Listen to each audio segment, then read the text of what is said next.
BBC বাংলার সান্ধ্য অধিবেশন প্রবাহতে আপনাদের স্বাগত। আজ আপনাদের সাথে লন্ডন স্টুডিও থেকে আছি মানসী বড়ুয়া।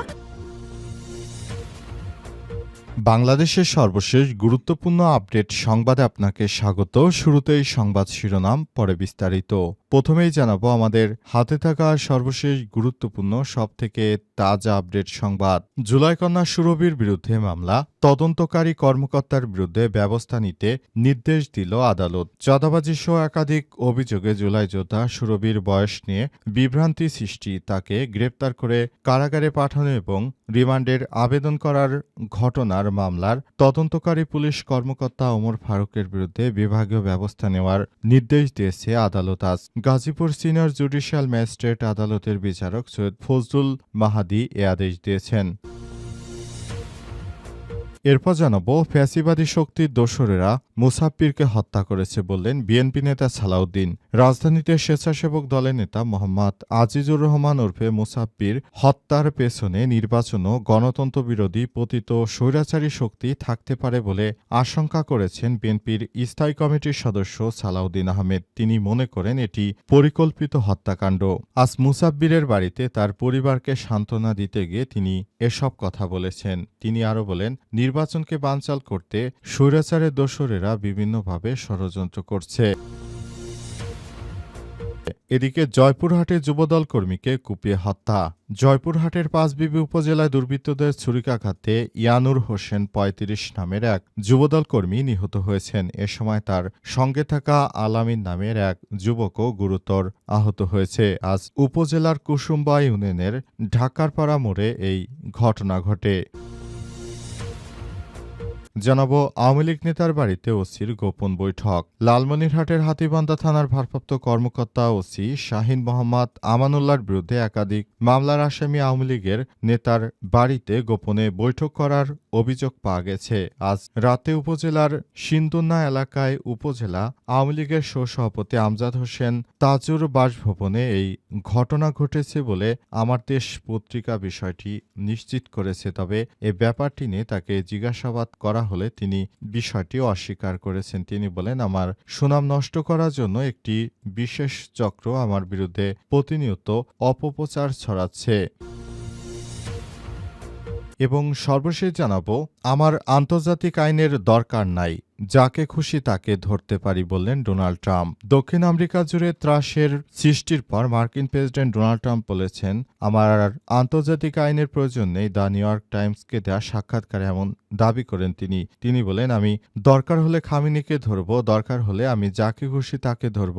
আমার কোনো আন্তর্জাতিক আইনের প্রয়োজন নেই। আমি যখন যাকে খুশি আমার প্রয়োজন মতো আমি ধরতেই পারি বলে জানিয়েছেন যুক্তরাষ্ট্রের বর্তমান প্রেসিডেন্ট ডোনাল্ড ট্রাম্প। তিনি আরও বলেছেন, আমরা সবকিছুকে একটা ভারসাম্য পরিবেশে নিয়ে আসতে চাই। প্রিয় দর্শক, এতক্ষণ শুনছিলেন সংবাদ শিরোনাম, এবারে বিস্তারিত।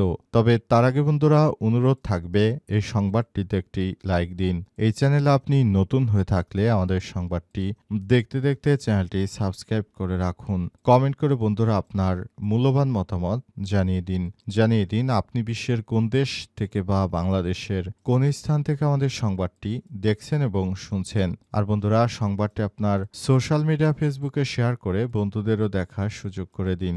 গাজা যুদ্ধে আপনি যদি নিরীহ ফিলিস্তিনিদের ভালোবেসে থাকেন, কমেন্টে ইয়েস লিখে বিশ্ববাসীকে জানিয়ে দিন। এবারে বিস্তারিত। জুলাই কন্যা সুরভির বিরুদ্ধে মামলা, তদন্তকারী কর্মকর্তার বিরুদ্ধে ব্যবস্থা নিতে আদালতের নির্দেশ। চাঁদাবাজি সহ একাধিক অভিযোগে জুলাই যোদ্ধা সুরভির বয়স নিয়ে বিভ্রান্তি সৃষ্টি, তাকে গ্রেপ্তার করে কারাগারে পাঠানো এবং রিমান্ড আবেদন করার ঘটনায় মামলার তদন্তকারী পুলিশ কর্মকর্তা ওমর ফারুকের বিরুদ্ধে বিভাগীয় ব্যবস্থা নেওয়ার নির্দেশ দিয়েছে আদালত আজ। গাজীপুর সিনিয়র জুডিশিয়াল ম্যাজিস্ট্রেট আদালতের বিচারক সৈয়দ ফজলুল মাহাদি এ আদেশ দেন। বিষয়টি নিশ্চিত করেছে কালিয়াকৈর থানার ভারপ্রাপ্ত কর্মকর্তা ওসি খন্দকার নাসির উদ্দিন। তিনি জানান, বৃহস্পতিবার বিকালে গাজীপুর আদালত থেকে পুলিশ সুপার বরাবর একটি নির্দেশনা পাঠানো হয়েছে। আজ বিষয়টি নিশ্চিত করা হয়। আদালত সূত্র থেকে জানা গেছে, গত 25শে ডিসেম্বর সুরভিকে গ্রেপ্তার করা হয়। 28শে ডিসেম্বর তার পরিবারের পক্ষ থেকে জামিনের আবেদন করা হলে জামিন অযোগ্য ধারায় অভিযোগ থাকায় তা নামঞ্জুর করা হয়। এরপর 29শে ডিসেম্বর 5 দিনের পুলিশি হেফাজত রিমান্ডের আবেদন করা হলে শুনানির তারিখ তারিখ নির্ধারণ করা হয় ৩১শে ডিসেম্বর। তবে সরকারি ছুটি ও আইনজীবীর মৃত্যুর কারণে শুনানি পিছিয়ে ৫ই জানুয়ারি অনুষ্ঠিত হয় এবং সেখানে সুরভির বিরুদ্ধে কোনো অভিযোগ প্রমাণিত না হয় তাকে জামিন দেওয়া হয়েছে। তবে জুলাই যোদ্ধার বিরুদ্ধে এই ধরনের ঘটনা ঘটার কারণে মূলত সবাই অনেক বেশি হতচকিত হয়ে পড়েছে। কারণ জুলাই যোদ্ধারা যারা দীর্ঘ সংগ্রামের পর এই বাংলাদেশটাকে একটা নতুন বাংলাদেশে রূপ দিচ্ছে, তখনই তাদের বিরুদ্ধে এক ধরনের ষড়যন্ত্র চক্রান্ত শুরু হয়েছে। এদের পুরোপুরি ব্যাপারটি নিয়ে সরকারকে আরও বেশি কঠোর অবস্থানে যেতে হবে, তা না হলে আর সবকিছু আগের মতো ঠিক হবে না। ফ্যাসিবাদী শক্তির দোসরেরা মুসাব্বিরকে হত্যা করেছে। রাজধানীতে স্বেচ্ছাসেবক দলের নেতা মোহাম্মদ আজিজুর রহমান ওরফে মুসাব্বির হত্যার পেছনে নির্বাচন ও গণতান্ত্রিক পতিত স্বৈরাচারী শক্তি থাকতে পারে বলে আশঙ্কা প্রকাশ করেছেন বিএনপি নেতা সালাউদ্দিন। আজ মুসাব্বিরের পরিবারকে দেখতে গিয়ে বিএনপি নেতা সালাউদ্দিন এমন উদ্ভট কর্মকাণ্ডের ব্যাপারে তিনি মুখ খুলেছেন। তিনি বলেন, এই ধরনের বিষয় নিয়ে আমরা সত্যি আতঙ্কিত, হতচকিত। এ সময় তিনি আরও বলেন, আমরা নতুন বাংলাদেশ গড়ে তুলতে চাই, তবে নানাভাবে আমাদেরকে ষড়যন্ত্র করে তারপর বাধা প্রদান করার চেষ্টা করা হচ্ছে। এ সময় বিএনপি নেতা সালাউদ্দিন আরও জানান, যারা নির্বাচনকে বানচাল করতে চায় তারাই এই ধরনের হত্যাকাণ্ডের ঘটনা ঘটিয়েছে, এদেরকে কোনোভাবেই ছাড় দেওয়া হবে না। যারা পুরো বাংলাদেশকে কখনোই ওন করতে পারেনি তারা মূলত এই ধরনের হত্যাকাণ্ডের ঘটনা ঘটিয়ে মানুষকে একরকম বিপদের মধ্যে ঠেলে দিতে চায়। সেজন্য সবাইকে আরও বেশি দায়িত্বশীল ভূমিকা পালন করতে হবে।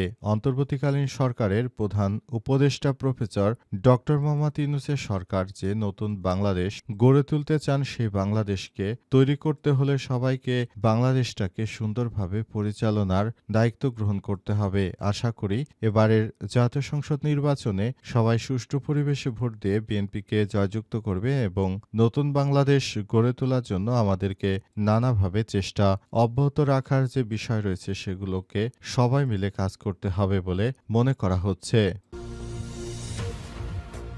জয়পুরহাটে যুবদল কর্মীকে কুপিয়ে হত্যা।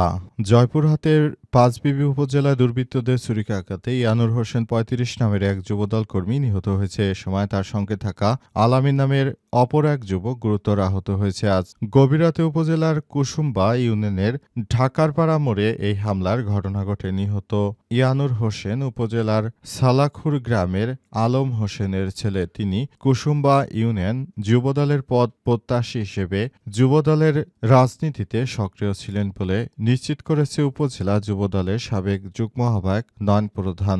এছাড়াও জয়পুরহাট জেলা বিএনপির আহ্বায়ক গোলচার হোসেন বলেছেন, নিহত ইয়ানুর রহমান কুসুম্বা ইউনিয়ন যুবদলের নেতৃত্ব স্থানীয় ছিলেন। স্থানীয় গ্রামবাসীরা জানিয়েছে, মাহফিলের অর্থ আদায় ও আয় ব্যয়ের হিসাব নিকাশের দায়িত্বে ছিলেন ইয়ানুর হোসেন। হিসাব নিকাশ সংক্রান্ত বিষয় নিয়ে গ্রামের মোস্তফা নামের এক ব্যক্তির সঙ্গে তার বিরোধ চলে আসছিল।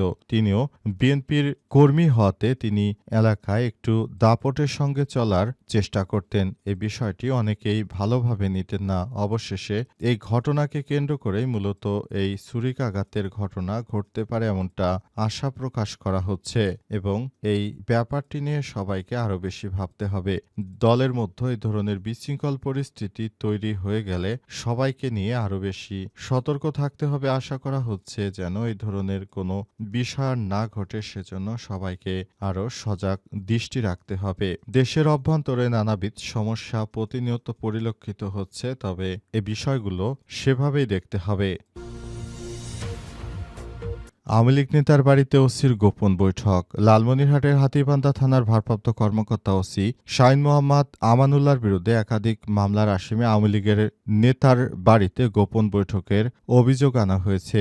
জানা গেছে, তিনি এই বৈঠক করতেন এবং এই বৈঠকের মাধ্যমে তিনি অনেক কিছু নিয়ন্ত্রণ করার চেষ্টা করেছেন। বিশেষ করে তিনি আওয়ামী লীগের যারা নেতৃত্বে নেই তাদেরকে তিনি বিভিন্ন সুযোগ সুবিধা পাইয়ে দেওয়ার ব্যবস্থা করেছেন এবং তাদের কাছ থেকে তিনি অনেক অর্থ হাতিয়ে নিয়েছেন। অনেকেই তো আবার অভিযোগ করছে তিনি নাকি আওয়ামী লীগের নেতৃত্ববৃন্দের সঙ্গে যোগাযোগ এবং এর আগে তিনি তাদের কাছ থেকে অনেক বেশি ফ্যাসিলিটিস গ্রহণ করেছেন বিদায় তিনি এসব কাজ করেছেন। তবে এসব বিষয় আদতে কতটা সত্য সেসব বিষয় এখনো জানা যায়নি। এ ব্যাপারে তাকে জিজ্ঞাসাবাদ করা হলে তিনি বিষয়টি উড়িয়ে দিয়েছেন। তিনি বলেন, না, এই ধরনের কোনো কিছুই হয়নি। আমার নামে মিথ্যা কিচ্ছা রটানো হচ্ছে।